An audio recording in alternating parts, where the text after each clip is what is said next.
Le MDE, qu'est-ce que c'est? Déjà, c'est le minimum détectable effect. Son objectif, c'est de déterminer votre sensibilité sur le périmètre du test et plus vous aurez de trafic, plus vous serez sensible et plus vous serez capable de détecter des changements qui sont infimes.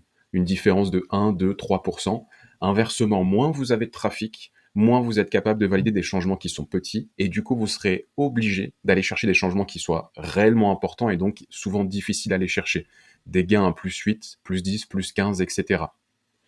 Alors le MDE, quand est-ce qu'on l'utilise? Il y a vraiment deux moments clés pour l'utiliser. Le premier, c'est avant un test AB pour déterminer si on a suffisamment de trafic, donc pour lancer ce test, et aussi à peu près combien de temps ça va prendre, ou en tout cas au minimum combien de temps on devrait attendre. Je vous montre ici du coup avec le calculateur, vous avez le premier accès, et vous arrivez sur ce tableau, j'ai fait un exemple très simple, vous voyez qu'on a 20 000 utilisateurs de manière hebdomadaire, 2000 conversions, 2000 objectifs. Par défaut, on aura un indice de confiance à 95% et on aura la puissance statistique, ce qui va nous intéresser ici, à 80%. Vous voyez ici, du coup, après une semaine de trafic, on va cumuler 10 000 personnes par groupe et on va être capable de valider un gain de plus 10,5% avec un indice de confiance de 95% et une puissance statistique à 80. Plus je vais cumuler de trafic, plus je vais être capable de valider des différences qui vont être de plus en plus petites. Je rappelle du coup, plus on augmente le volume de trafic, plus la sensibilité baisse et on est capable de détecter des changements qui deviennent de plus en plus petits. Donc plus on va attendre, le cas extrême, on attend 12 semaines, on est capable de valider une différence de seulement 3% entre la version A et la version B. On est dans une situation qui est moyenne, qui est intéressante, et vous voyez, je mets en surbrillance du coup la 5e semaine. Pourquoi? C'est qu'aujourd'hui, la plupart des gains sur les tests AB sont compris entre plus 1 et plus 5%. Ce que je conseille ici à travers le calculateur et ce que je mets en surbrillance, c'est lorsque vous êtes capable de valider un gain qui est inférieur à 5%. En fonction de votre hypothèse, vous pourrez ajuster. Mon hypothèse, finalement, j'ai peu de confiance, etc. Et du coup, je sais qu'il va falloir que j'ai le plus de sensibilité. Je vais devoir attendre très longtemps. Inversement, vous traitez un problème grave, vous avez beaucoup de données qui argumentent ça et vous êtes assez sûr de votre solution. Vous savez que 5 semaines, ça peut être intéressant. Je change ici les données, juste pour vous montrer un petit peu les fonctionnements. On va mettre 2 fois moins de conversions, 1000 conversions par semaine, et vous voyez qu'à la 5e semaine, on n'est plus à 4,8 environ, mais plutôt à 6,8. Et pour avoir à peu près le même niveau de confiance, en tout cas la même MDE, il va falloir attendre non pas 5 semaines, mais 10 semaines. Je vais prendre une situation qui sera encore plus délicate. Imaginons on prend 750 conversions. Avec cet indice de confiance et cette puissance statistique, on voit que même après 12 semaines, je ne suis pas capable de valider une différence qui sera inférieure à 5. La seule capacité que vous avez, c'est de baisser, par exemple, l'indice de confiance, passer de 95 à 90, ou la puissance statistique, par exemple, on peut très bien la passer à 70.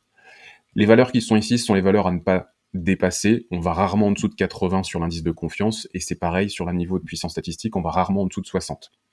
Ce que je vous conseille de faire, c'est plutôt d'influencer la puissance statistique plutôt que l'indice de confiance, si vous avez ici des choses à ajuster.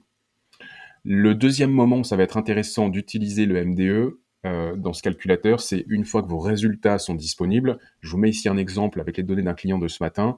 Il a ses résultats. On a un test qui tourne depuis 11 jours. Vous voyez ce volume de visiteurs et ce volume de conversion. C'est intéressant puisque ici, on a un gain de 8,83%, un indice de confiance qui est quasiment à 92%. Et ça, aujourd'hui, il y a beaucoup d'équipes qui pourraient dire c'est bon, c'est fiable, je suis quasiment à 95, je pourrais arrêter. En revanche, ce qu'on voit ici, c'est que j'ai toujours 24 jours nécessaires pour réellement valider ce gain et s'assurer que c'est pas un faux positif. Pour illustrer ça, vous retrouvez ici le tableau du coup du calcul du MDE et par rapport aux données qui sont saisies, le calcul qui est fait ici sur les résultats de ce test, on voit finalement qu'on a un MDE qui est moyen, puisque là, à la 5e semaine, on va aller chercher un 8,78 et on sait qu'on va devoir attendre, si les résultats se maintiennent à ce niveau-là, autour de la 5e semaine. Cet outil, finalement, il est intéressant pour vous assurer de ne pas affirmer un résultat qui ne serait pas réellement positif. Et en plus de ça, ça vous permet d'anticiper à quel moment je vais pouvoir arrêter mon test ou a priori à partir de quel moment je vais pouvoir le faire. Voilà, le MDE, vous l'aurez compris, c'est un outil qui est essentiel pour prendre du recul sur ses résultats. C'est vraiment aujourd'hui un point clé pour s'assurer qu'on a réellement des gains et pas des choses qui soient approximatives ou même qui n'aient aucun sens d'un point de vue statistique. La plus grande difficulté pour les équipes, ce sera d'estimer le gain, le potentiel de leur hypothèse. Est-ce que cette hypothèse-là, juste un mot finalement, ça peut faire un +3, un +5 ou est-ce qu'il faut faire une refonte? C'est toujours un sujet qui est débattu. Aujourd'hui, je dirais juste que la taille ou la superficie de la modification n'a aucun lien avec, le gain qu'on peut aller chercher. J'ai de nombreux exemples où juste changer un mot, 2 mots, 3 mots, si c'est des mots qui sont extrêmement importants et qui traduisent un aspect psychologique fort, d'engagement par exemple tout de suite à un service, à un produit, ça peut vraiment réduire l'accès et la conversion versus des fois une refonte, on a l'impression de tout changer.